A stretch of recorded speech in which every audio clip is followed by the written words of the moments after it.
Ela chega em casa e fala assim, putz, hoje foi duro. Aí eu pensei assim, cara, foi duro porque vendeu pra caramba, foi, né, uma loucura. Ela falou, foi duro porque vendeu 6 pizzas. O nosso recorde bateu 300 pizzas. Quando você não negocia a qualidade, você consegue negociar o preço. E nem sempre, porque você tem um produto no cardápio, ou porque você tem um público disponível para vender, você precisa fazer aquela venda. A gente tinha começado a atender pelo WhatsApp, que é outro ponto também que ajudou um bocado, mas aí o ponto de virada foi a entrada do aplicativo.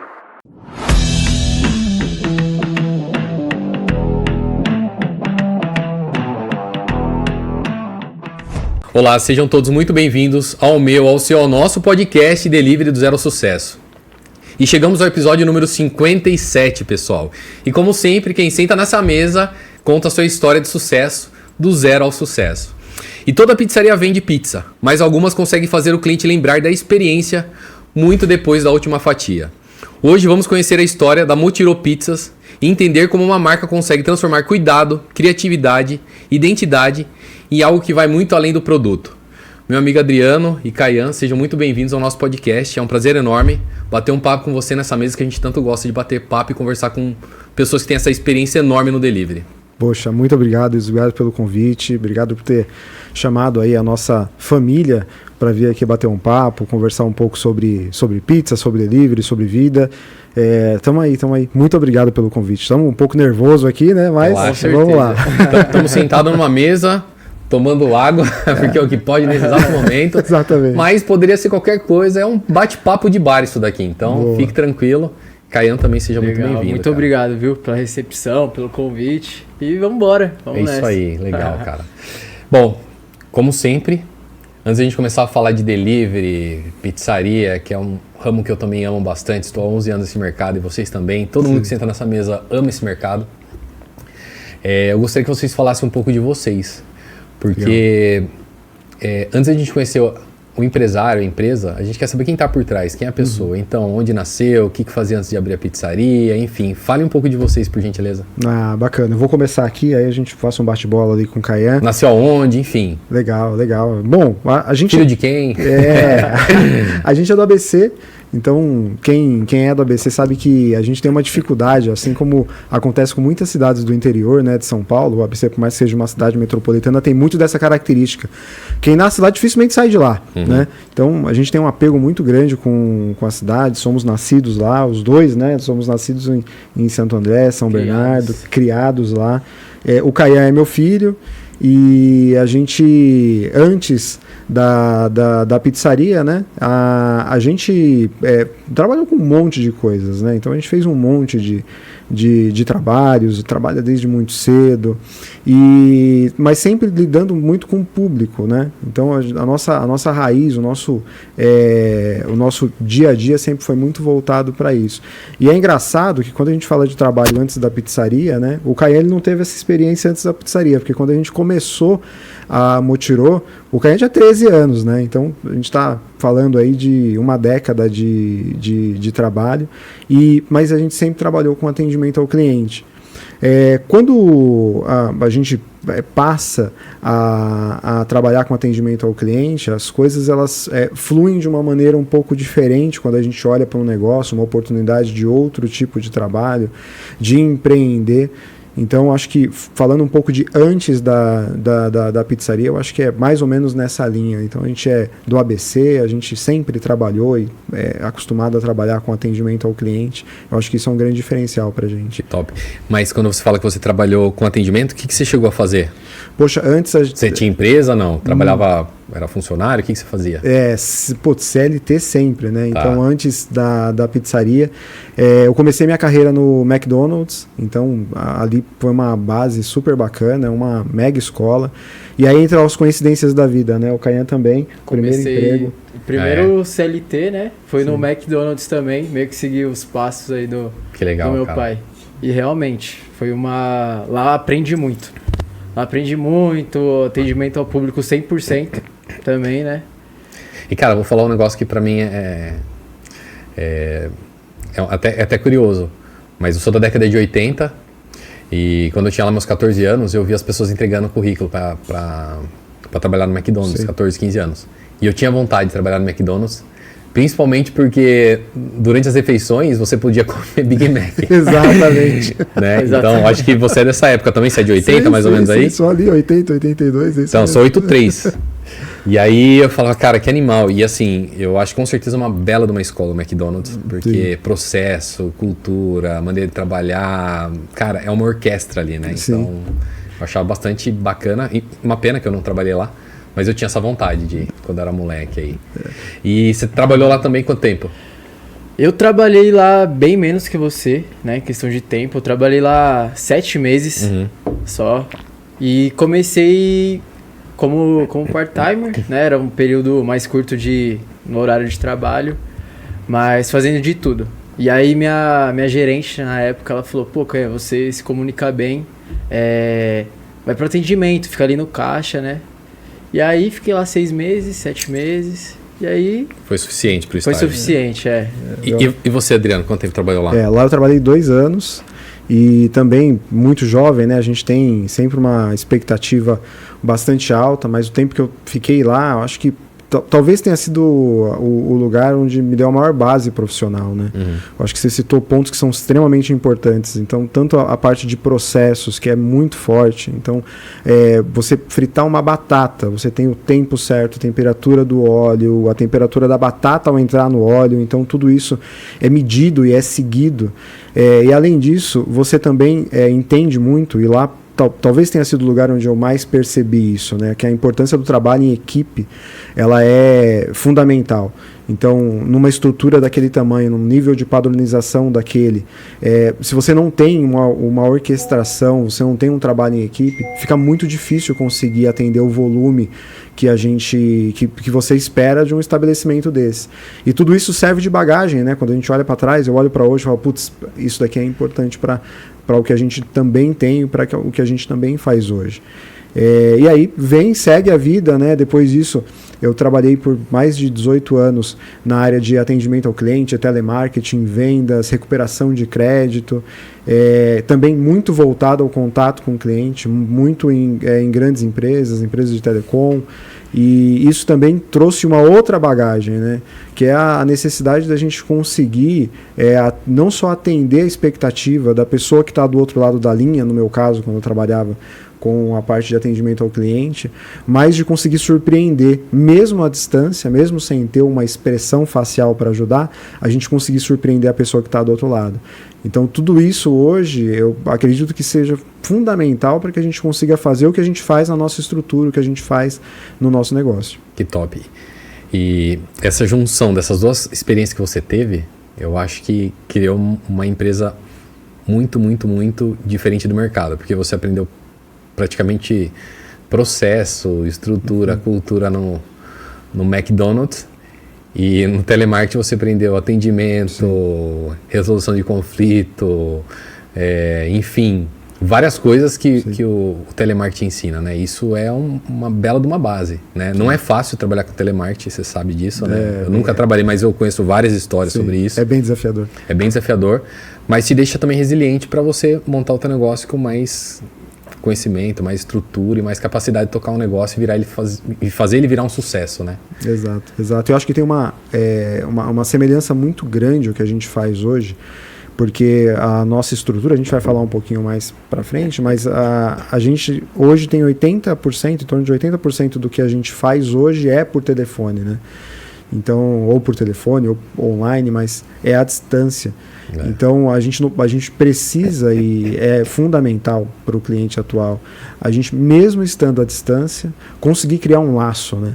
Então, essa bagagem toda, e acho que aí, eu vou dizer muitas vezes, você vai perguntar, eu vou dizer nós, né? Acho que tem uma pessoa que é muito importante, que ela acabou não conseguindo vir aqui hoje, que é a Samira, minha esposa, que é a cofundadora da pizzaria. E é uma pessoa incrível, ela é muito de pessoas, ela é muito de processos, E ela também tem uma bagagem muito sólida em atendimento ao cliente, muito rica em gestão de pessoas. Então ela é a contrabalança que no dia a dia também consegue equilibrar aí todos os pratos. Então junta tudo isso, e aí chegando com a juventude, né? O Caian vindo aí para poder trazer um ar mais fresco para o que a gente faz. E tudo isso faz parte do momento que a gente está vivendo hoje. Que top. Samira, uma pena que você não pôde estar aqui sentado na nossa mesa, mas vai um abraço aí para você aí. E com certeza o Adriano vai te representar muito bem aqui hoje na mesa com seu filho, né? Também é seu filho, não tem dúvida. Aí, uma responsa grande. Só para falar nos bastidores, já tinha falado, pessoal, vou falar muito sobre nós aqui, porque a Samira tem muito a ver nesse processo, uma grande importância, então já ouvi ele falando muito bem de você aí, então se prepara que vai ter mais coisas aqui na mesa. E Adriano, aí, beleza, trabalhou 18 anos, vários anos aí com telemarketing, essas coisas, e esse foi o último trabalho como CLT? Isso. Hoje, assim, uma curiosidade, né? Eu acho talvez um ponto importante. Hoje eu continuo como CLT, eu trabalho numa empresa de telecom e equilibro, né, junto aí com a Samira, a pizzaria. Caraca. Então é uma dupla jornada. Por isso que eu digo para você que a Samira ela é muito importante, ela é talvez a peça mais fundamental hoje dentro da nossa estrutura, porque ela é quem toca o dia a dia, faz a coisa acontecer, a gente desenha, a gente faz os planos juntos, mas a colocar para rodar é de fato ela quem faz. Caraca, pessoal, então hoje é uma história totalmente diferente, hein? Porque todo mundo que senta nessa mesa é simplesmente focado e ele consegue tocar 2 negócios, né? Que um como CLT Sim. e um como PJ ao mesmo tempo. Então vai ser bem bacana a gente bater esse papo aí. E aí, legal, você começou a trabalhar como CLT hoje e aí você conheceu a Samira. Conta um pouco a história, como que foi antes porque pelo que eu entendi, vocês se conheceram para depois montar a Motirô. Isso aí. A gente se conheceu lá na época pós-McDonald's. Quanto tempo junto? A gente tá junto já há 23 anos. Uau! A gente tá junto, eu, Caian e ela juntos há 23 anos. Então é uma baita história, a gente se conheceu no trabalho, né? Então falam, putz, né? Onde a gente trabalha, a gente não deve ter uma relação e tudo mais, mas eu acho que quando você tem maturidade para conseguir, por mais que nós fôssemos muito jovens, né? A gente tinha muita maturidade para separar as coisas e a gente, graças a Deus, tem uma família linda, né? Esses 23 anos. E a gente seguiu as carreiras, né? Então ela seguiu a carreira dela dentro de atendimento ao cliente, recuperação de crédito, gestão de pessoas. E só que chegou um dado momento, eu disse que a gente chegou num ponto que é curioso, assim. O nosso cunhado, na verdade, ele comprou uma pizzaria, né? E a gente comecei a ir de final de semana, né? Então, negócio familiar, você vai lá, dá uma força, ajuda, né? Ia de sábado, dava uma força, faltava alguém, ia lá ajudar. E eu comecei a ver que aquilo, putz, é um negócio bacana, né? A gente está falando aí de 2015, né? 2014, 2015. Não é o que é hoje um delivery, não é o que é hoje o mercado de pizzarias, era um mercado completamente diferente. Eu via que tinha bastante oportunidade. Quando chegou no final de um ano, a gente ali ajudando, ele ia pegar um negócio maior, uma pizzaria maior, e aquela pizzaria ele não ia mais tocar, né? E nesse momento ele falou pra gente, pô, cara, por que vocês não tocam aqui a pizzaria, não compram e tudo mais, né? E é aquele negócio, pô, paga uma parte, depois o restante você parcela e vai pagando. O que vai sair da pizzaria, você vai conseguir se pagar. E a gente estava num momento que a gente tinha uma reserva, né, para a compra do nosso primeiro apartamento. Então a gente falou assim, putz, né, o único dinheiro que a gente tinha era aquele. Aí eu voltei para casa, sentei, conversei com a Samira e tal. E a Samira também já estava numa necessidade muito grande de mudar um pouco de área, sair um pouco de onde ela estava, do lugar onde ela estava. E a Samira, ela é a coragem, talvez eu seja a razão, assim. Ela é muito corajosa. Na hora ela falou assim, não, eu topo, pô, vambora e tal, não sei o quê, vai dar certo. E aí a gente comprou a pizzaria.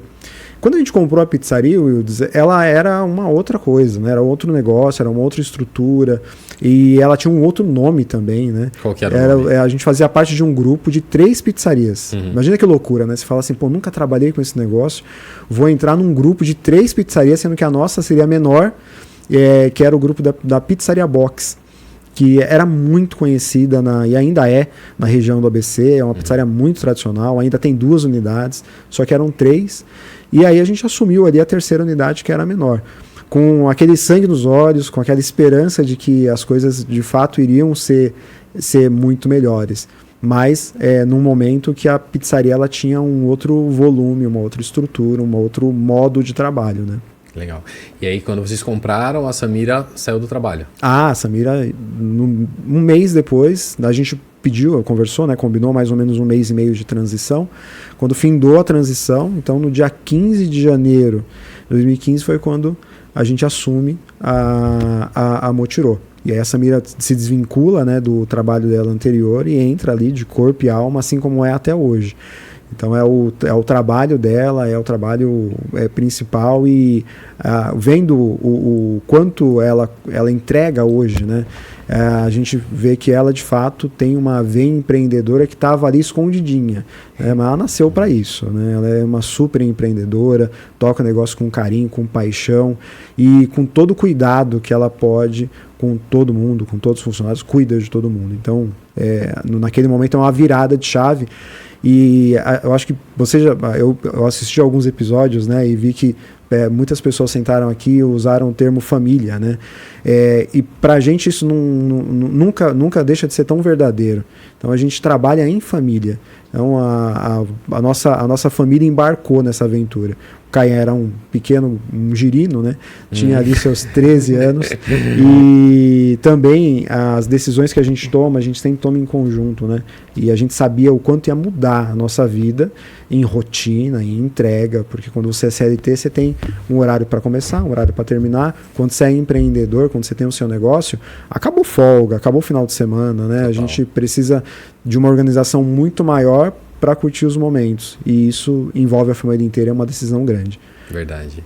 Cara, eu ia deixar essa pergunta para o final, mas você já falou 2 pontos que eu acho extremamente importantes, que é família, negócio, e falou muito sobre a Samira. Eu queria que você resumisse o que é a Samira para você na sua vida, cara. Pô, cara. Aí o coração bate forte, né? A Samira é tudo, assim, né? Pra mim, eu acho que eu no começo do relacionamento eu tinha muitos ciúmes assim da Samira, porque ela é luz, né? Ela é uma pessoa que onde ela chega, ela ilumina tudo. Ela é tudo pra gente, assim, pra mim principalmente, tudo que ela representa enquanto pessoa, enquanto esposa, enquanto mãe, enquanto empresária, é um privilégio estar do lado dela, né? Um privilégio estar perto dela e conseguir aprender ali um pouquinho ali do que ela consegue ensinar pra gente e ter uma parceiraça dessa de vida, né? Que então, top. É bom ouvir isso daí, cara. É incrível. Porque no negócio, por mais que a gente fala empresa, mas quando a gente lida com uma empresa que tem uma base familiar, querendo ou não, ter uma base forte, né, na parte da família, ela te dá muito mais força para você crescer, seguir e até empreender, né? Então, quando se alguém senta nessa mesa aqui e a gente começa a bater um papo, a primeira coisa que eu gosto de analisar é o que a pessoa fala sobre família, sobre trabalho, enfim, sobre fé, que a gente também conversa aqui na mesa. Sim. E a gente vai falar lá na frente lá também, ou se surgir alguma coisa aqui no meio, eu já vou perguntar também. E a gente sabe que é uma tríade, né? Então, família, empresa e a parte espiritual, né? Não importa se você é católico, evangélico, espírita, o que importa, eu acho que é algo maior que está nos guiando. Então, acho que esse é o ponto principal. E legal. Samira, que depoimento aí do Adriano, hein? Depois você guarda essa parte aí que vale a pena. E aí, beleza. Aí vocês adquiriram a Pizza Box. Isso. Continuou por algum tempo com Pizza Box ou já mudou para Motirô? Não, a gente continua com o Pizza Box por mais ou menos 3 anos. Só que cada pessoa, cada empreendedor tem um ponto de vista, né? E aquele ponto de vista ele é muito ditado por tudo que você viveu antes. E é impossível, né? O Wildes ter o mesmo ponto de vista do Adriano e o Caian ter o mesmo do Adriano, por mais que o Caian conviva comigo o tempo todo. E a gente começou a ter pontos de vista diferentes. Então a Pizzaria Box tinha um ponto de vista e um posicionamento de mercado, e a gente estava se distanciando, indo para outro tipo de posicionamento. E aí vale uma ressalva que assim, a galera da Pizzaria Box, assim, da Box é nossa família também, né? E quando chega no momento que a gente começa a se distanciar e que a gente precisa mais explicar do que fazer, eu acho que aí é o momento de você levantar um pouco a luz de alerta, né? E falar assim, putz, será que eu estou de fato seguindo da mesma maneira e eu estou no lugar certo e da maneira certa? E por mais que sejam pessoas excelentes e uma estrutura bacana pra caramba, e que dava pra gente um peso de nome, né? Um conhecimento, a gente tomou a decisão de mudar. Então a gente sentou com o pessoal das outras 2 unidades, explicou e tudo mais, e putz, foi super respeitoso, a gente é amigo até hoje. Há 2 domingos a gente estava almoçando na casa deles, então a gente resolveu mudar. Quando a gente mudou, aí entra aquele negócio, né? Putz, como é que a gente faz para mudar? A primeira preocupação, eu sei que isso pode parecer um detalhe, é o nome. Como é que a gente muda de nome de pizzaria, né? Porque diferente de um bar, diferente de alguns outros estabelecimentos, que o nome às vezes revigora o lugar, né? Então você passa às vezes em frente a uma danceteria. Somos oitentistas, então a gente conhece bem esse termo. Sei. Quem não sabe é a molecada aí de 2000 e pouco aí. Tá escutando. Quando a gente passa em frente a um lugar desses, se ele muda de nome, é um refresh. Você passa na frente e você fala assim, pô, cara, às vezes é o mesmo dono, às vezes é a mesma estrutura, mudou as cores de fora e as luzes de dentro. Mas isso causa uma boa impressão. Quando você fala de um restaurante, nem sempre. Porque a Box era uma marca muito forte, com muita credibilidade, com mais de 20 anos no mesmo ponto. E já vendia bem nessa loja. E a gente já tinha conseguido sair de um volume pequeno de vendas, né, para um volume já bem estabelecido. Durante 3 anos. Durante esses 3 anos. Você levantou uma bola agora, Luiz, vou só voltar um pouco, tá? Fica à vontade, que eu acho cara. Que a gente começa vendendo, o primeiro dia, a Samira chega em casa, né, da pizzaria, eu não tive com ela, foi uma terça-feira. Ela chega em casa e fala assim, putz, hoje foi duro. Aí eu pensei assim, cara, foi duro porque vendeu pra caramba, foi, né, uma loucura. Ela falou, foi duro porque vendeu 6 pizzas. Nossa. Então, nosso cartão de visitas, para as pessoas às vezes entenderem que empreender não é fácil, precisa ter muita resiliência, precisa ter muita força ali, né? Foram 6 pizzas, foi a nossa primeira noite de vendas. Eu lembro disso. Eu lembro porque eu tava lá. Você viu, você lembra e acompanhou bem. 13 anos você tinha? Quando eu era menor, eu ia, né, pra lá, eu acompanhava. E eu lembro dessa terça-feira que minha mãe, ela se arrumou, tipo, pra ir trabalhar, toda bonitinha. Chegamos lá, aí começou as vendas. Final da noite, 6 pizzas. Putz. E vira e mexe até hoje, lá, tipo, num sábado, que é o dia que mais vende, né? Eu vejo as comandas chegando e aí vai colocando no varalzinho. Lota o varal, eu falo, meu...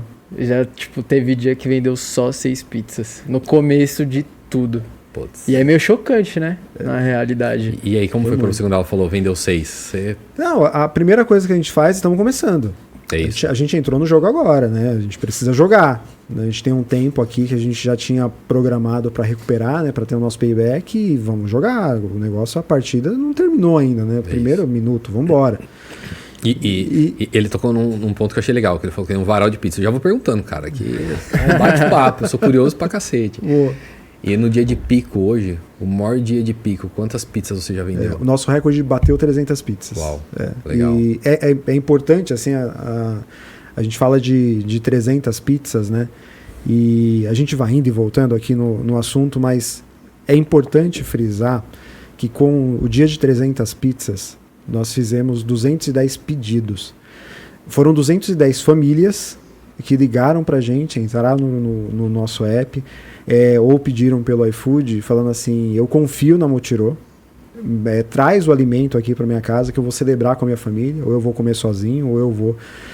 então, assim, foram 210 portas que num mesmo dia abriram pra gente, falando assim, a gente confia em vocês, traz a pizza aí. Que legal, então, cara. É muito bacana, isso é muito gratificante pra gente. Que top. Eu te interrompi, mas pode continuar o seu raciocínio que você estava falando antes também. Não, e então quando a gente faz, né, a mudança, voltando agora para a mudança de nome, fizemos um parênteses bom aqui, o ponto de preocupação é o nome, né? Quando a gente muda de nome, um estabelecimento de alimentação às vezes não é tão bem visto, né? Sim. Se você já tem um nome forte, uma clientela... E aí a gente foi atrás de um nome com toda a coragem do mundo, né? A gente não queria um nome dos fundadores, a gente não queria um nome italiano, a gente não queria um nome americano, a gente queria um nome brasileiro, né? Porque a gente considera muito que a nossa pizza é uma pizza brasileira. Total. E nesse momento a gente começa a pesquisar e vem um monte de nome ali, e eu tinha lido, se eu não me engano, em Macunaíma tem o nome Motirô, tem o termo motirô em uma das conversas, né? E pesquisando eu olhei e falei, caramba, tinha um nome esquisito, né? Que remetia a alguma coisa. Falei, deixa eu dar uma olhada. Dei uma pesquisada e pumba, motirô. Quando eu mostrei pra Samira, ela falou, putz, será motirô e tal? Mas o que significa motirô, né?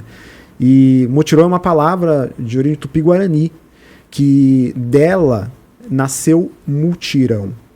Então, motirô é a união de pessoas para construir, para colher ou para fazer alguma coisa juntas.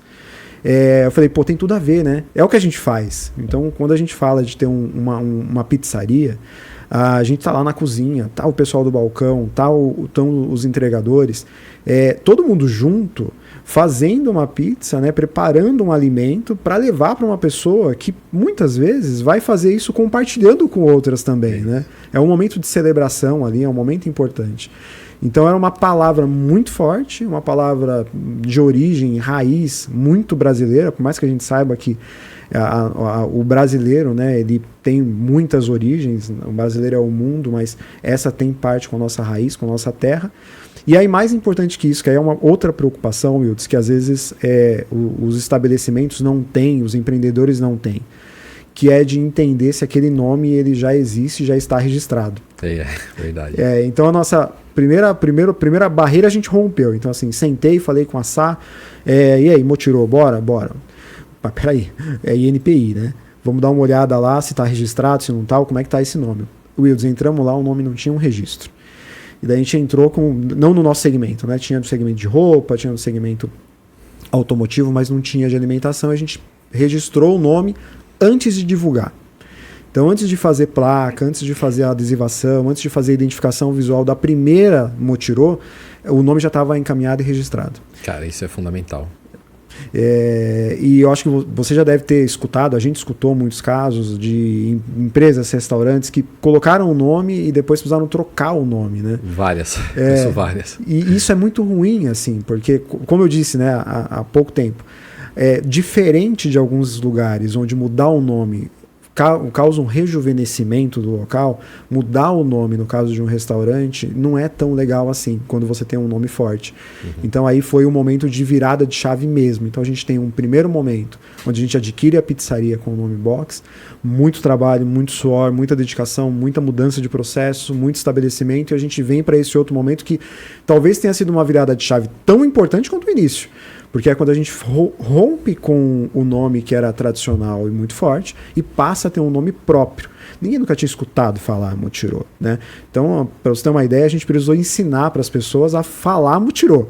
Depois dizer o que significava para dizer que aquilo fazia sentido de alguma maneira para a gente e que a gente queria que aquilo fizesse sentido também para as pessoas. Então, o primeiro trabalho foi de divulgação do nome da pizzaria.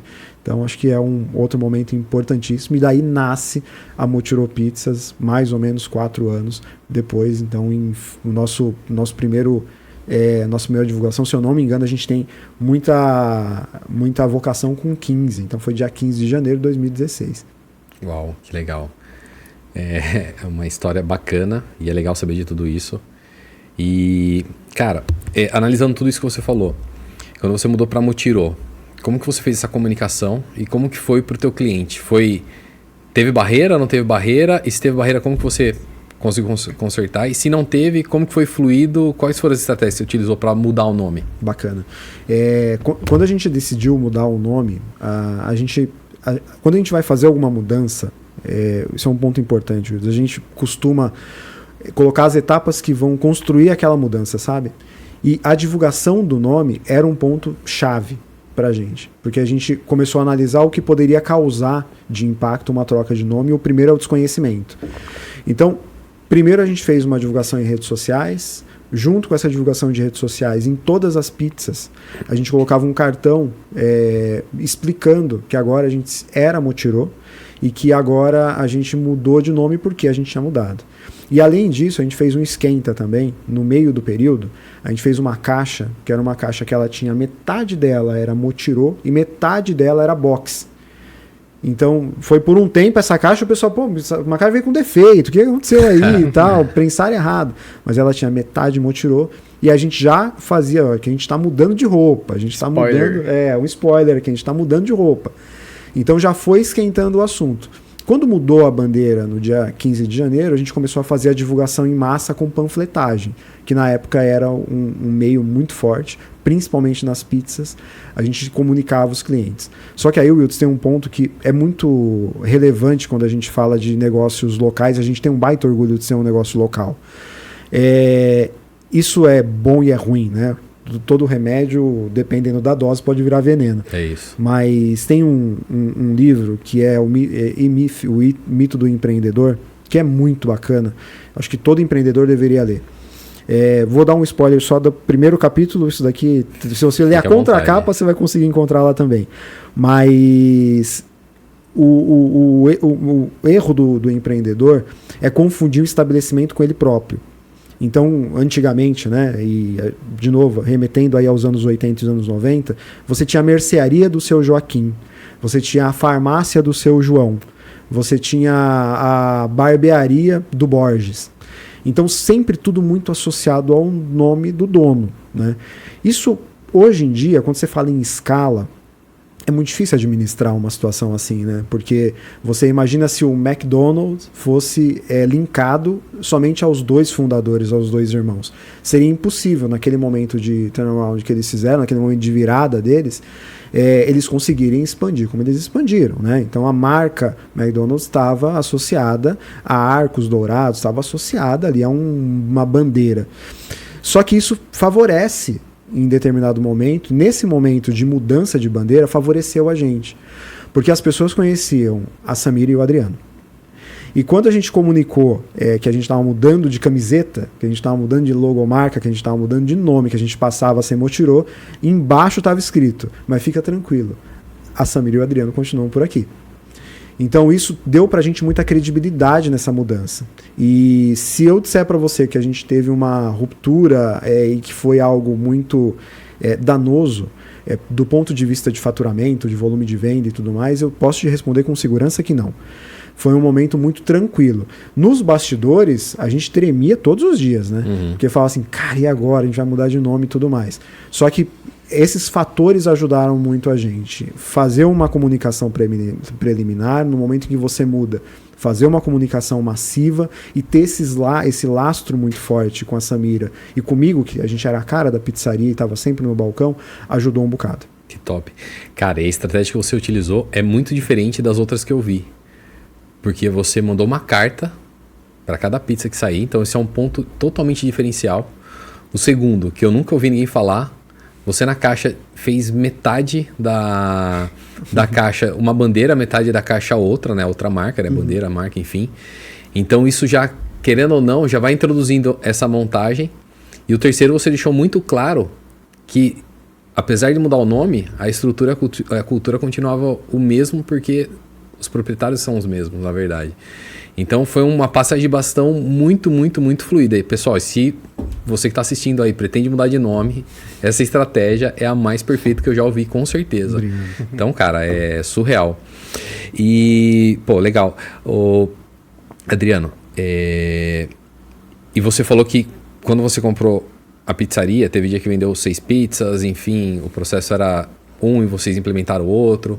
Quais foram as mudanças que vocês fizeram que realmente começou a vender bastante na pizzaria, enfim, mostrar a qualidade do produto, entrega? O que foi que vocês fizeram? Qual que foi os 3 ou 4 pontos aí que você enumera que fala, cara, foi isso que foi o pontapé gigante aí pra gente chegar no sucesso aí com a Motirô? Eu acredito, Will, dizer assim, muito que a nossa virada de chave, ela foi muito baseada, se eu colocasse o elemento mais forte, foi a questão do atendimento. Então, antes, o meu cunhado já tinha começado a fazer essa mudança e a gente fez muita questão de acelerar de como o atendimento era feito. Antigamente, a proprietária, a pessoa que cuidava de lá, antes eu não cheguei a conhecê-la, mas o brief que ela dava para as pessoas que sentavam para atender era assim, ó, você tem 50 segundos para tirar uma pizza. Passou disso, o cliente está enrolando, virou bate-papo, você tem que encerrar a ligação. E ela atendia no papelzinho, né? Era um outro momento, era uma outra época, ela conhecia as pessoas pela voz. o volume era muito menor e ela conhecia cada um dos clientes. Então o cliente ligava, sabia que ela não tinha muita paciência para bater papo, já passava as pizzas e ela de fato tirava cada pedido em 45 segundos, 50 segundos. Era pizza, ela já sabia o endereço da pessoa de cor, colocava numa comanda de papel, uma comanda vai para a cozinha, uma comanda vai para frente. Caraca. E quando a gente começou, a primeira coisa, e aí é muito de novo, né, mão da Samira, é que ela tinha muito traquejo de atendimento. Ela falou assim, não gente, peraí, parou, né? Dá um pouco de mais de atenção, né? Oferece uma bebida, pergunta se está tudo bem. Vamos estreitar um pouco mais a relação. Não importa se uma pizza vai demorar 3 minutos para ser tirada. Se aumentar o tempo, né, que a gente chama de tempo médio do atendimento, eu tenho que aumentar a quantidade de pessoas. Né? Eu não posso ter um tempo médio de atendimento muito alto, 5, 10 minutos para poder tirar uma pizza. Só que, por outro lado, eu também não posso ser um pit stop. Né? Pit stop você faz num carro, agora com uma pessoa não dá para fazer assim. Então, isso foi um ponto muito importante. O atendimento passou a ser muito mais humanizado, muito mais próximo. Quando a pessoa entrava em linha, a gente perguntava se estava tudo bem, olha, aqui quem está falando é fulano, fica à vontade qual vai ser seu pedido hoje. No final oferecia uma bebida, uma pizza doce, alguma coisa nesse sentido, e aí o atendimento fluía bastante. Isso tanto por telefone quanto pessoalmente. O bairro onde a gente atua, o Wilds é um bairro, a exemplo do ABC, as pessoas não saem, as pessoas envelhecem lá, né? Ficam mais maduras no bairro. E é um bairro de pessoas bastante maduras. E é uma galera que gosta de bater papo. Então, tinham pessoas que iam lá, às vezes, não para comprar pizza, mas para falar, oi, tudo bem? E aí, como é que vocês estão? E isso se estendia também no momento que ia pedir pizza. Virou um atendimento completamente diferente do que era antes. Esse eu acho que é o primeiro ponto. O segundo ponto é isso foi desde o nosso dia 0 lá, né? A gente não tem nada dentro da nossa cozinha que a gente não coma. Então, eu acho que esse é o nosso mantra, assim. Não tem nenhum tipo de produto que a gente não coma. Então, o que tem lá também estaria facilmente na minha casa. Então, a mudança de produtos, então quando você começa a trabalhar com produtos e você explica para o cliente, olha, Wilde, sua pizza ela vai ficar R$2 mais cara, porque eu não vou usar aqui um catupiry que tem amido. Né? Nada contra quem use, mas não era a nossa proposta. A gente queria um produto que fosse um produto com uma qualidade um pouco maior. Caian, não vou conseguir te atender com uma pizza de R$29, porque eu uso aqui uma calabresa que tem uma qualidade bacana. Quando você não negocia a qualidade, você consegue negociar o preço. O ponto é que a gente fez isso com praticamente todos os nossos produtos. Então a gente revisou toda a nossa lista de produtos e passou a trabalhar com produtos de muito boa qualidade. Os que a gente não conseguia, até pelo nosso público-alvo, né, trabalhar com um produto premium, a gente trabalhava com o segundo da lista. E a gente não negociava nada abaixo disso. E a gente começou a trabalhar também com estoque um pouquinho maior, começar a comprar um pouco mais para ganhar em volume. Então, se eu fosse colocar aqui para você de cara o que fez mudar, são esses dois. Mais para frente tem uma mudança importante, mas de cara são esses dois. Uau, que legal. Cara, e você falou num ponto que eu falo muito sobre isso, mas com uma outra terminologia. Você falou que você não negocia a qualidade, mas você consegue negociar no preço, porque quando você vende qualidade, automaticamente a pessoa entende. E eu costumo falar que é parecido, porque quem por preço vem, por preço vai. Justamente. Né? Mas quem vem por valor, geralmente por valor fica. Exato. E eu acredito fielmente nisso também, cara. Eu acho que, com certeza, quando você consegue mostrar o valor do teu negócio, e você cobra condizente com o valor do teu negócio, consequentemente o ser humano, a pessoa que está lá comprando, ela vai entender.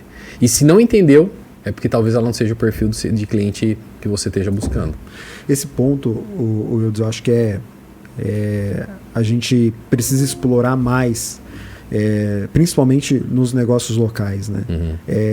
O negócio local, ele tem muitas vezes, não são todos, mas a necessidade de conseguir fazer o maior faturamento possível no menor espaço geográfico possível, né?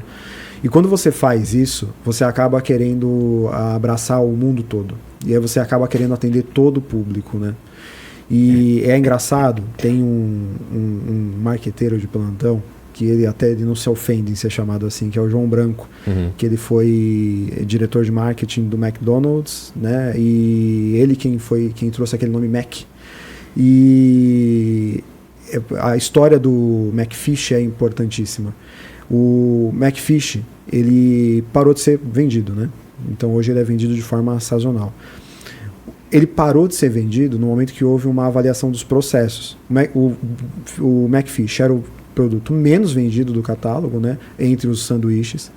E o McFish, ele tinha uma questão de produção que era complexa. Você tinha que fazer o peixe com uma certa antecedência, ele descansava, ele não podia descansar muito, então você tinha que descartar. E tinha um ponto que era curiosíssimo. Não sei se você já comeu o McFish? Já? O McFish, ele vai meia fatia de queijo, né? E a discussão sempre era, onde eu ponho a outra meia fatia? E nessa de cortar a meia fatia de queijo e guardar a outra, você deixava de atender rápido um cliente do Big Mac. E aí você errava um cliente do quarteirão que pediu sem picles. E isso é para ilustrar que nem sempre, porque você tem um produto no cardápio ou porque você tem um público disponível para vender, você precisa fazer aquela venda. Porque às vezes você deixa de atender o seu público-alvo, você deixa de atender aquele cara que é apaixonado pela sua pizza, porque você quis colocar uma promoção num sábado, onde você já tem um alto volume, você já não tem, já está engargalado. Você deixa de atender um cliente que é apaixonado pela sua marca para tentar atender absolutamente todo mundo de forma genérica. Então, só pegando esse gancho do que você disse de perfil e tudo mais, de público-alvo, isso é um ponto também super importante que a gente preza bastante. Faz total sentido. E, cara, aí quando você falou no assunto, que você começou a dar mais atenção, né, para os seus clientes, mas a gente sabe que delivery ele vem de volume, e volume em pouco tempo de trabalho. E aí, ela já vendia pouco, você deu mais atenção para o seu cliente. Como que você fez para potencializar essa venda? Você colocou mais pessoas, você automatizou? O que você fez para fazer a coisa vender mais? Porque ela vendia pouco, você estava dando mais atenção, então, se você parar para analisar, a probabilidade de vendas é menor. Né? Porque se ela atende em 40, você está atendendo em 1 hora e meia, em 1 minuto e meio, 2 minutos, você vai vender metade. O que você fez para dar mais atenção e aumentar as vendas? Porque, se eu analisar aqui de uma maneira muito fria, não são todos os clientes que querem falar também. Então, exato. O que você fez? Acho que tem 2 pontos e talvez o mais importante aí entre o hábito na nossa vida, né? Porque quando a gente chegou nesse momento de acelerar mais as vendas, a gente precisou colocar mais pessoas na linha de atendimento, porque você vai só movimentando o gargalo, né? Então a gente colocou mais pessoas no atendimento, começou a dar mais vazão, só que mesmo assim não dava a vazão que a gente precisava. Então muitos clientes reclamavam que o telefone, tá dando ocupado, não estou conseguindo falar e tudo mais.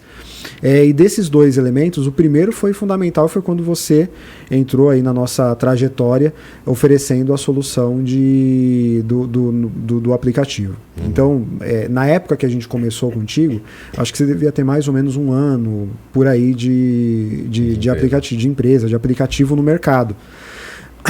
As pizzarias, as hamburguerias, os locais não tinham o seu aplicativo próprio, né?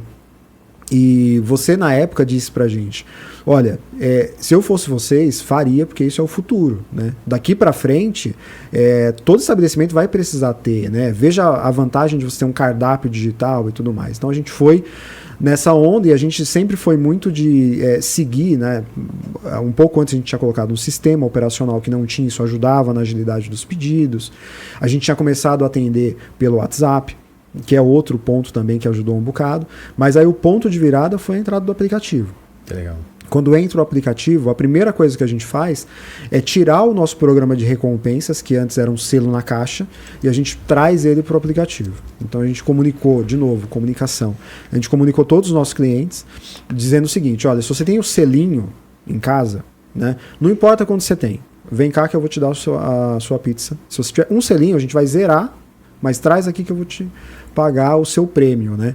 E aí a gente zerou os selinhos. Aí no momento que o cliente vinha, a gente quase que condicionava, mas a gente estimulava, não condicionava, mas a gente mais estimulava o cliente a já baixar o aplicativo. Então ele vinha lá com 2 selinhos, ele precisava de 10 na época. Ele vinha com 2 e falava, você vai me dar uma pizza com 2 selos? Vou, porque a gente vai zerar esse daqui, agora vai começar um negócio diferente aqui, olha que bacana. Entra aí no seu celular, entra no Apple, aí entrava, baixava, a gente estimulava. Esse cliente, depois que ele faz o primeiro pedido dele no aplicativo, ali acabou. Ele não sai mais dali. Porque ele sabe que ele acumula pontos, ele sabe que, por mais que ele goste de conversar com todo mundo lá na pizzaria, que ele vai chegar lá de fato para bater papo. O balcão nem sempre tá vazio. Então ele vai chegar e falar assim, pô, ô Juliana, aqui ó, já pedi minha pizza. Ô Rafael, ó, já pedi aqui minha pizza. E aí, isso agiliza demais. Então a gente consegue ganhar escala quando a gente passa a não depender tanto de um gargalo que é o telefone, que é um gargalo limitado. Quando a gente passa para uma plataforma digital, como o Abs propôs pra gente na época, e a gente falou, pô, esse cara é meio maluco, mas vamos acreditar. Meio total. Vamos acreditar nesse negócio aqui. E que a gente vê que, quando saiu o primeiro pedido, a gente falou, não é que funciona? Porque a nossa primeira dúvida era, será que esse negócio funciona? Saiu o primeiro, funciona mesmo. Saiu o segundo, terceiro, quarto, quinto, a gente viu, putz, não preciso de ninguém para atender esse cliente. E do outro lado, a gente, de novo, pensando em perfil de pessoas, né? Tem pessoas que têm dificuldade de se expressar, tem pessoas que não gostam mesmo de ficar ligando, ficar esperando, de ficar falando o que quer, que se dão muito bem digitando. Então, esse foi um ponto de virada. A gente aumenta o nosso atendimento, o tempo de atendimento, não importa, vai bater papo, o Caian vai sentar lá no balcão e vai conversar. O Caian, inclusive, nessa época, ficava sentado lá conversando muito com os clientes. Não tem problema, porque a gente tem uma outra plataforma que vai conseguir tirar isso. Que top. E você falou muito do Caian também, e o Ricardo da Nova Bela Nápoles sentou aqui e falou que a filha dele, a Laura, é piolho de pizzaria, porque nasceu lá. Ele também é, né? Sim. O Caian, praticamente, né? O início da adolescência dele já foi lá. Uhum. Tem muitos clientes que chegam lá no balcão e veem ele, porque o Caian hoje ele tá aprendendo tudo, né? Reaprendendo tudo que se faz dentro da pizzaria. E quando a gente fala, pô, o Caian ali, eles lembram do Caian de 1,20 m, né? Que pulava para falar com as pessoas do lado do balcão. Sem bigode. Sem bigode. Esse detalhe é importante. E quando olha ele fala assim, nossa, mas é o Caian. Então, também nasceu dentro de uma... A adolescência dele, boa parte da formação dele foi seguindo essa rotina da pizzaria. Então, sem dúvida. E é um cara que... eu acho que ele não é... não tenho certeza. Não é um cara que ele vai lá para ajudar. Ele vai lá, de fato, para fazer a coisa acontecer junto com a gente. Que top. E, cara, a gente falou sobre 2 assuntos importantes, que é sobre qualidade do produto e sobre atendimento ao cliente, né? Só que a gente sabe que tem um terceiro que é uma ponta super importante, que é o marketing. Que sem isso, nenhuma empresa cresce, prospera. E eu queria saber como que você fazia o marketing antigamente, como que você faz o marketing hoje, se é o mesmo, se não é, e como que você trabalha o marketing dentro da Motirô. Hoje eu tenho convicção de que esse é o ponto que a gente está evoluindo para a próxima etapa. O marketing hoje, ele é muito diferente do que a gente fazia antes por meio de panfletagem. O marketing boca a boca ele ainda funciona, mas não em escala como funciona o digital.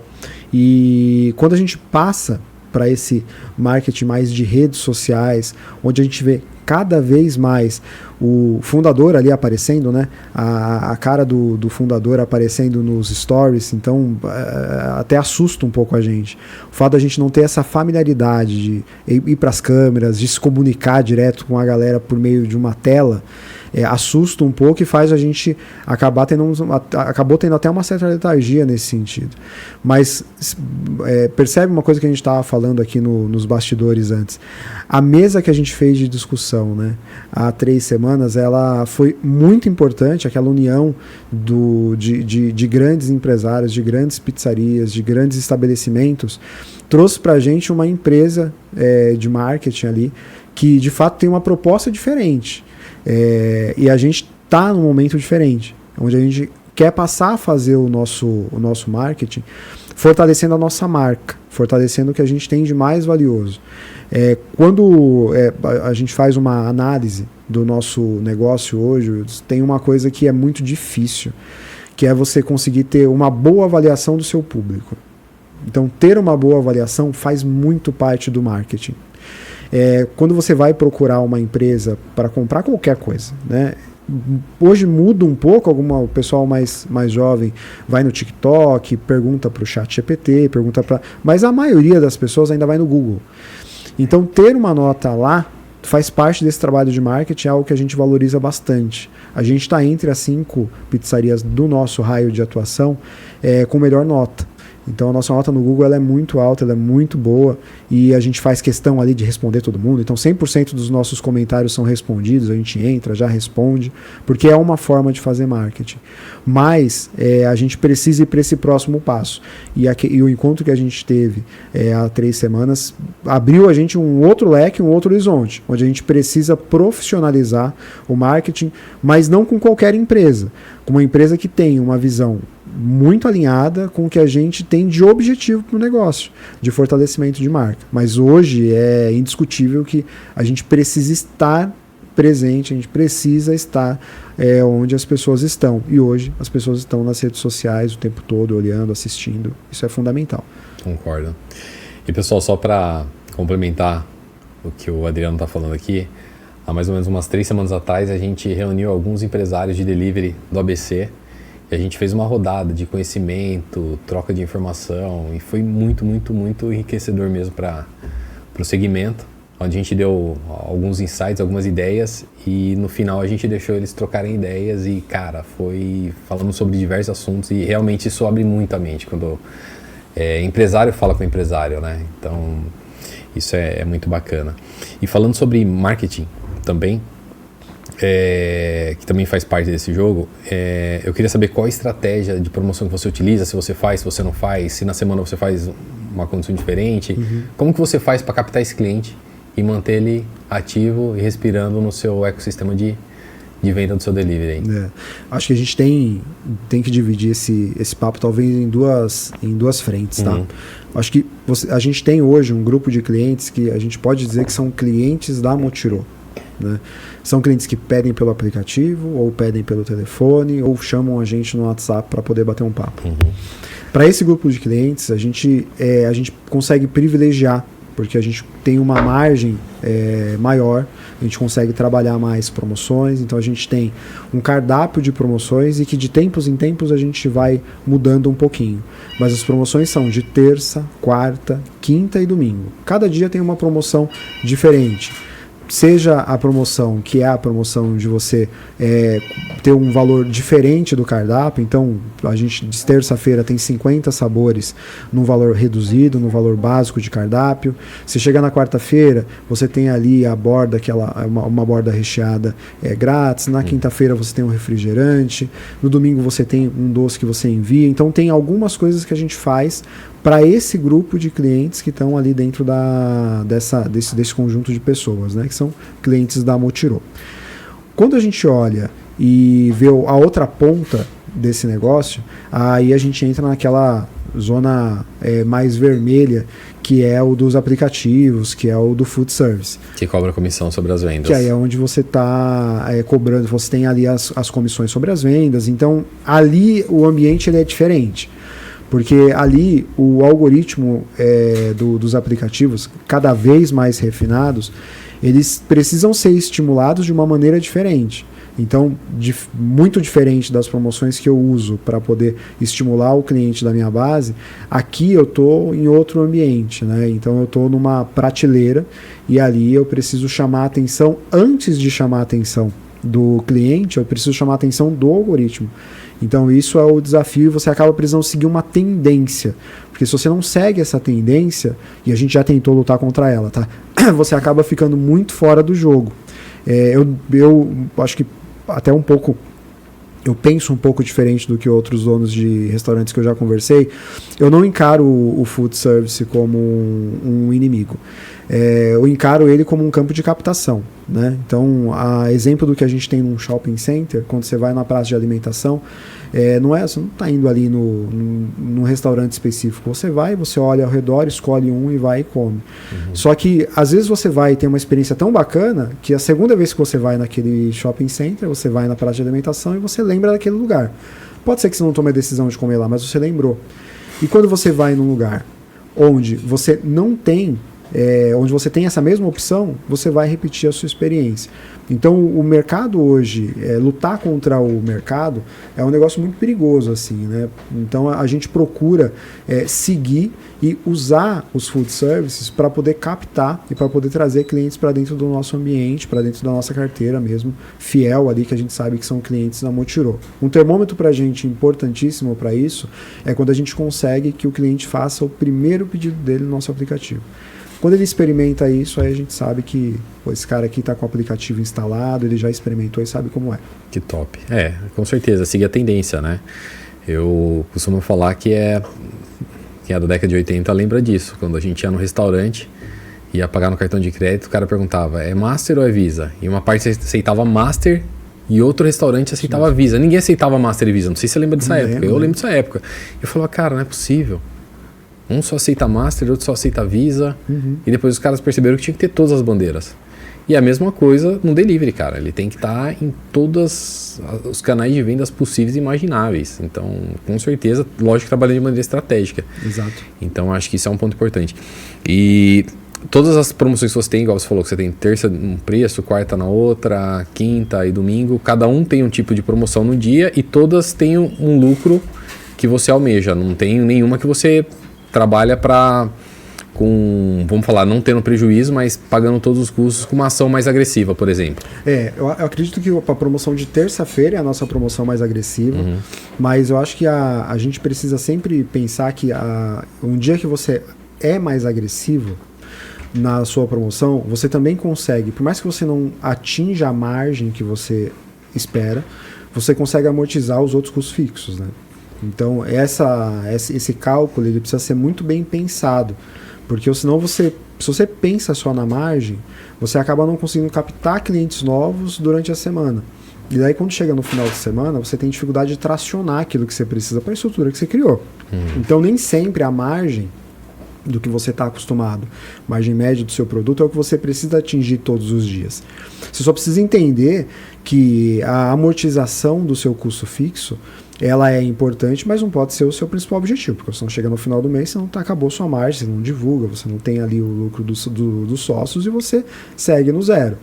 Mas existe essa possibilidade, e tem alguns combinados, alguns combos que você consegue fazer, de produtos que, por exemplo, você não tem o custo de produção e você não tem o tempo de produção, que hoje é muito importante isso pra gente, que é o refrigerante, por exemplo. Então você consegue associar uma pizza com refrigerante, o refrigerante você consegue embutir ele junto com a pizza, às vezes até no preço de custo, para você captar mais clientes, trazer mais pessoas para dentro da plataforma, por exemplo, e aí você consegue seguir com a sua margem na pizza. Então você consegue trabalhar isso pensando em dois pilares. Primeiro, ou a margem que eu tenho na pizza e também na amortização que você tem de custo fixo. Com certeza, faz total sentido.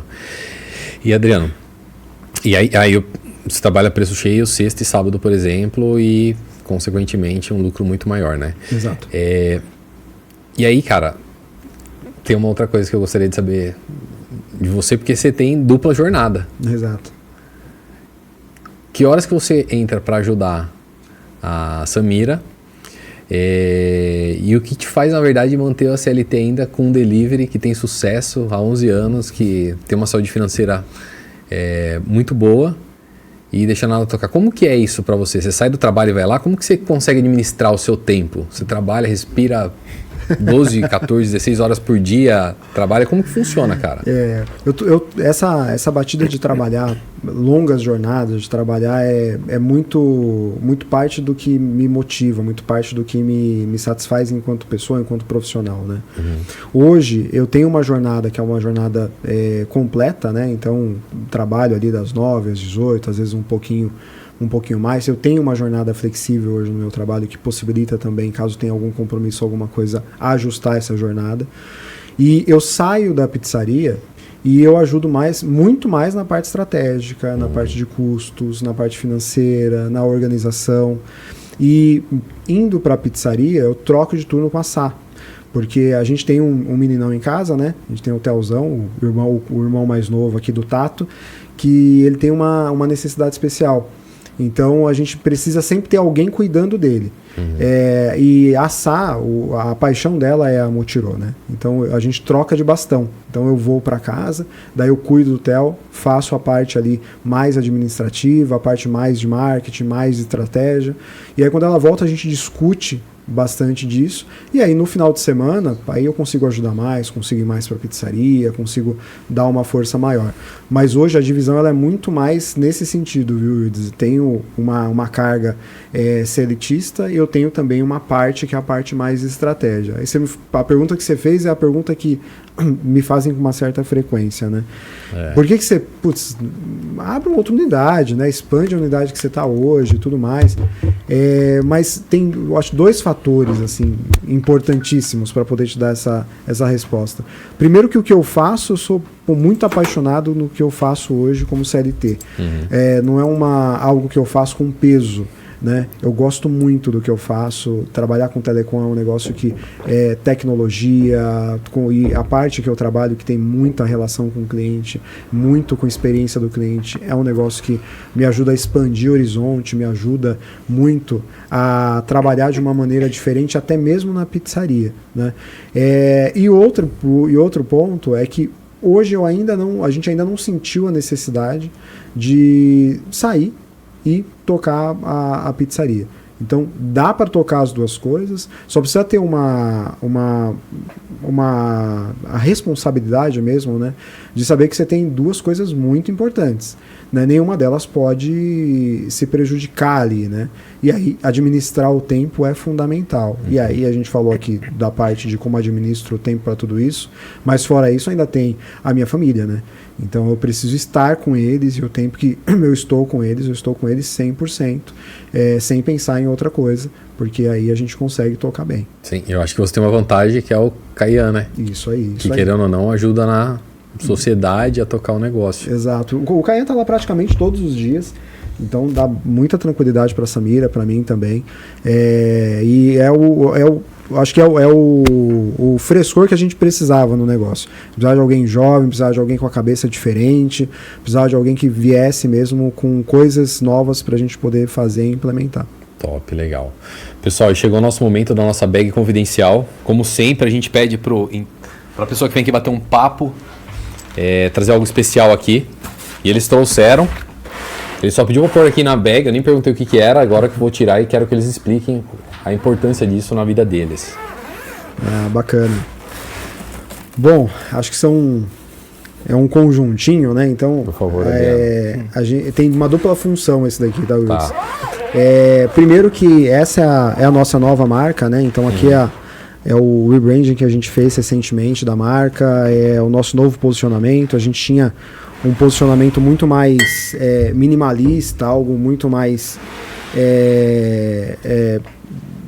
simples do que a gente, muito mais básico do que a gente tem hoje, com cores mais sóbrias, e a gente queria alguma coisa que fosse um pouco mais negritada, alguma coisa que fosse um pouco mais alegre, assim como a gente é no nosso dia a dia. E isso daqui representa muito pra gente, porque, como a gente conversou aqui, né, a gente mudou muitas coisas desde quando a gente começou com a pizzaria. A gente mudou nosso estilo de vida, a gente mudou o nome do negócio, a gente mudou processo, a gente mudou função, a gente mudou tudo. E a mudança é o que move a gente. Então a gente não costuma ficar olhando muito para trás, a não ser se for para pegar os aprendizados. Então isso daqui é o nosso novo momento, é a nossa nova empreitada, é a nossa nova identidade visual. Então isso tem um valor muito grande pra gente. Aqui que a gente está se pautando, pode parecer alguma coisa, mas é só uma mudança de logo, não é. Pra gente é uma mudança de postura, uma mudança de posicionamento, é uma mudança de como a gente quer ser visto enquanto marca local. Nós somos uma empresa, uma pizzaria, uma empresa local, e a gente sente muito orgulho disso. E a gente quer ser muito reconhecido pelo valor da nossa marca. Eu falei que tem uma dupla função, porque além de trazer aqui para representar, também é um presente para você. Obrigado. Que linda, adorei. Camiseta, aqui um bonezinho também. Obrigado. E eu coleciono, viu? Bacana demais. Se você olhar no meu Instagram lá, eu posto lá todos que eu recebo. Obrigado de coração aí. Puta, adoro. Que legal. E vou usar também. Eu uso, viu? Por incrível que pareça, eu vou tirar foto e vou te mandar, porque eu uso sim. E obrigado, vale muito a pena aí. Puta, adoro essas coisas. Cara, que bate-papo gostoso. Por incrível que pareça, a hora passa, voa. Muito rápido. Muito rápido. E pra gente finalizar, eu queria perguntar 2 coisas primeiro. A gente sabe que a caminhada, ela não é fácil, né? Porque quem olha, vê uma pizzaria de sucesso, vê uma pessoa de sucesso, acha que o negócio foi feito de dia para noite, mas tem muito suor, sangue e lágrima em tudo que a gente faz. E eu acho que a fé, às vezes, ela faz parte da caminhada. Eu queria saber de você qual que é a importância da fé para você, independente de religião. Sim, sim. Não é total, eu acho que a gente é de uma família cristã e a gente tem muito... Ficou bonito demais. A gente Vou usar. A gente acredita muito que qualquer próximo passo que a gente precise dar, a gente tem um guerreiro na frente da gente, né? Então a gente não consegue caminhar sozinho, a gente não consegue fazer nada sozinho. E a fé pra gente é o momento que a gente decide não comprar um apartamento para comprar uma pizzaria, é Deus colocando a mão ali na frente, falando assim, ó, vai firme que eu tô contigo, né? Quando a gente faz uma mudança de nome, também é um momento que a gente é muito abençoado e a gente não tem uma perda de rendimento. A maneira com que a nossa família, e aí eu digo isso com um baita orgulho, consegue administrar todo esse caos, né? É um negócio que, se não fosse com a fé na frente, a gente não conseguiria, porque a gente se doa um bocado, a gente está sempre na pizzaria, a gente está sempre correndo, fazendo as coisas em torno do negócio, e em nenhum momento isso prejudicou a nossa união, em nenhum momento isso fez o amor que a gente tem um pelo outro diminuir. Discussões acontecem, isso é normal, toda família, né, é assim, mas o amor, a união nunca foi prejudicada. Isso tem muito a ver com as nossas crenças, com as nossas rezas, com o nosso joelho no chão, pedindo aí força e sabedoria para tomar as decisões corretas. Que show, cara, bacana. Concordo plenamente com você em relação a isso. E a última que eu gostaria de fazer, a gente tem um podcast que é chamado Delivery do Zero ao Sucesso. Você contou do zero e está falando a trajetória do sucesso. Mas eu queria saber o que é sucesso para você, porque para cada pessoa é diferente, é particular, é muito particular de cada um. Então, eu queria saber o que é sucesso para o Adriano e para o Caian. Eu acho que sucesso para mim é você, independente de qual área da sua vida, é você conseguir ser feliz fazendo algo que faça sentido para você, que verdadeiramente faça sentido para você. Então, para mim, felicidade é isso, e hoje, graças a Deus, eu sou muito feliz em absolutamente tudo que eu faço, porque faz sentido, vai ao encontro das minhas convicções e dos meus valores. Então, para mim, isso é sucesso. Top, legal. Adriano e Caian, estamos chegando ao nosso final do nosso bate-papo aí. Que pena, foi rápido. Foi rápido, né? Pessoal, primeira vez que eles participam do podcast também, eles estavam todos apreensivos. Eu falei, cara, fica tranquilo aqui, que é um bate-papo de mesa, cara. Então, foi muito bom. Obrigado. Né? Agradeço, desejo muito mais sucesso para você, para Samira, que não pôde vir, para o Caian e para Motirô. E que Deus possa abençoar cada vez mais o caminho de vocês. Obrigado por estarem vindo aqui e trazer esse conhecimento para esse mercado de delivery que a gente tanto ama. Obrigado. A gente agradece muito. A gente agradece. Pode falar, filho, pode falar. A gente agradece, né, pai? Foi uma experiência nova. Eu acho que tudo que a gente faz na vida a gente tem que tirar um aprendizado, né? Eu acho que esse momento agora é um aprendizado gigantesco, assim, pra gente. Pra gente, pra pizzaria e pra passar pra frente, né? É isso aí. Então, de novo, reforçando aqui, né, o agradecimento do meu primogênito, muito obrigado. A gente está aqui, é um privilégio a gente conseguir chegar no patamar onde a gente está, de sentar numa mesa dessa, de ter um podcast, de conseguir falar um pouquinho da nossa história, da nossa trajetória. Conta com a gente nessa caminhada também. Nossa parceria certamente vai ser muito longa, e agradecer também por tudo que você faz pelo mercado delivery. A Wabs não é só um aplicativo, né? Ela é uma solução que veio de fato para mudar a maneira com que os deliveries trabalham. Muito obrigado. Eu que agradeço, porque nada existiria se não fosse vocês. Então, se eu sento nessa mesa hoje para bater um papo, que para mim é um prazerzaço, cara, com certeza é por causa de vocês. Se existe a Wabs, por causa de todos que acreditam no nosso trabalho, e eu que agradeço do fundo do meu coração. Obrigado de coração mesmo. Obrigado. Pessoal, e vamos encerrando aqui o nosso podcast. Muito obrigado para você que nos acompanha e assiste todos eles, e até o próximo. Valeu!